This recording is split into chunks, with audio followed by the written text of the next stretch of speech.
এই ভিডিওগুলো বাচ্চাদের ব্রেনে অনেক মারাত্মকভাবে ইফেক্ট করে এইভাবে যে তাদের ডোপামিন হরমোনটা অনেক বেশি রিলিজ হয় এবং তাদের ব্রেনটা ওভার স্টিমুলেশন হয়ে পড়ে, যার ফলে বাচ্চাদের মনোযোগে ব্যাঘাত ঘটছে, বাচ্চাদের ধৈর্য কমে যাচ্ছে এবং বাচ্চারা অনেক বেশি হাইপার অ্যাক্টিভিটি হয়ে যাচ্ছে। কারণ হোমিওপ্যাথিক মেডিসিনটা নার্ভাস সিস্টেমে কাজ করে, ব্রেন ডেভেলপমেন্টে হেল্প করে। এটা টোটালি সাইড এফেক্ট ফ্রি একটা ট্রিটমেন্ট। আসসালামু আলাইকুম, আমি doctor Farzana Akter, doctor Paul's Bangladesh ক্লিনিকে একজন সিনিয়র হোমিওপ্যাথিক কনসালটেন্ট হিসেবে আছি। আজকাল আমাদের বাচ্চাদের অনেক বেশি সময় কাটাতে দেখা যায় মোবাইলের সাথে, টেলিভিশনের সাথে অথবা ট্যাবের সাথে। কিন্তু অতিরিক্ত স্ক্রিন টাইমিং বাচ্চাদেরকে তাদের মেন্টালি এবং ফিজিক্যালি ডেভেলপমেন্টে ক্ষতিগ্রস্ত করছে।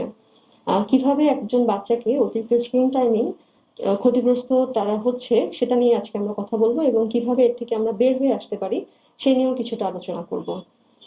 0 থেকে 5 বছর বয়সের বাচ্চাদের ব্রেন ডেভেলপমেন্ট খুবই দ্রুত হয়।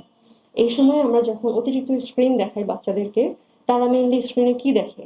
তারা মেইনলি স্ক্রিনে দেখে বিভিন্ন ধরনের রিলস, কার্টুন বা খুব তাড়াতাড়ি ভিজুয়াল চেঞ্জ হচ্ছে এইরকম টাইপ ভিডিও অথবা গেম। তো এই ভিডিওগুলো বাচ্চাদের ব্রেনে অনেক মারাত্মকভাবে ইফেক্ট করে এইভাবে যে তাদের ডোপামিন হরমোনটা অনেক বেশি রিলিজ হয় এবং তাদের ব্রেনটা ওভার স্টিমুলেশন হয়ে পড়ে, যার ফলে বাচ্চাদের মনোযোগে ব্যাঘাত ঘটছে, বাচ্চাদের ধৈর্য কমে যাচ্ছে এবং বাচ্চারা অনেক বেশি হাইপার অ্যাক্টিভিটি হয়ে যাচ্ছে। এছাড়াও বাচ্চাদের কর্টিসল হরমোন, যেটাকে আমরা স্ট্রেস হরমোন বলে থাকি, এই হরমোনটাও বাচ্চাদের মধ্যে বেড়ে যাচ্ছে, যার ফলে বাচ্চারা অনেক বেশি ইরিটেবল হয়ে পড়ছে।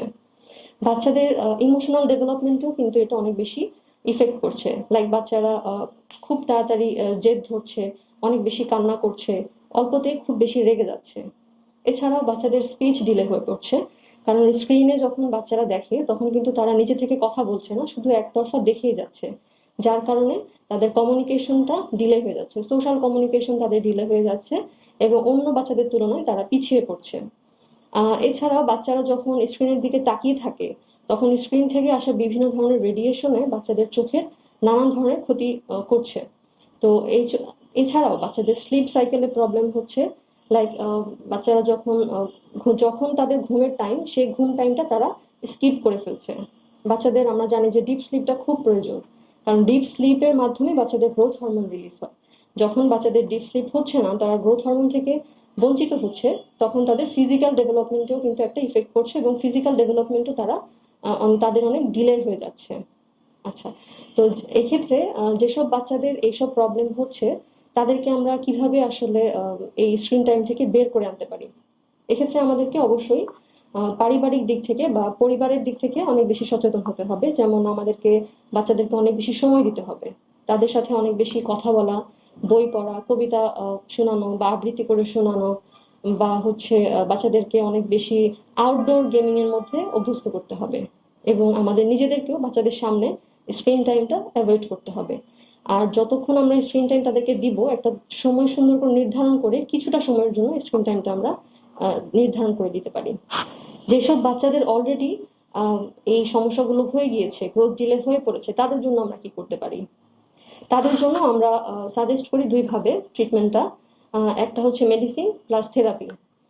কিছু হোমিওপ্যাথিক মেডিসিন আমরা সাজেস্ট করি, সেটা নিয়ে কিছুটা আলোচনা আমরা করতে পারি।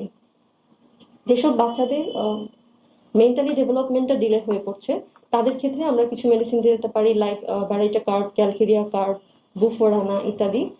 এছাড়া যেসব বাচ্চাদের ফিজিক্যাল ডেভেলপমেন্ট ডিলে হয়ে যাচ্ছে সেক্ষেত্রে আমরা ক্যালকেরিয়া ফস, ব্যারাটামিউর, সাইলিশিয়া এইসব মেডিসিন আসতে পারে। এছাড়াও যেসব বাচ্চাদের প্রচুর হাইপার অ্যাক্টিভিটি বেড়ে গেছে তাদের ক্ষেত্রে আমরা টিউবারকুলিনাম, ট্যালেন্টুলা হিসপানিকা বা হচ্ছে মেডোরিনাম, দেন এই টাইপের একটু ডিপ অ্যাক্টিং মেডিসিন আমরা সাজেস্ট করতে পারি। যে মেডিসিনই আসুক না কেন অবশ্যই আমাদেরকে সিমটম অনুযায়ী সিলেক্ট করতে হবে। এই সমস্যাগুলোর জন্য কেন আমরা হোমিওপ্যাথিক মেডিসিন নিতে পারি? কারণ হোমিওপ্যাথিক মেডিসিনটা নার্ভাস সিস্টেমে কাজ করে, ব্রেন ডেভেলপমেন্টে হেল্প করে। এটা টোটালি সাইড এফেক্ট ফ্রি একটা ট্রিটমেন্ট। দেন এটা বাচ্চাকে হচ্ছে লং টার্ম আমরা যখন এটা দিতে হচ্ছে, আমাদের এই সকল বাচ্চাদেরকে তো আমাদের একটু লং টার্ম মেডিসিনটা দিতে হয়, তো সেক্ষেত্রে বাচ্চাদের উপর কোনো খারাপ ইফেক্ট পড়ছে না।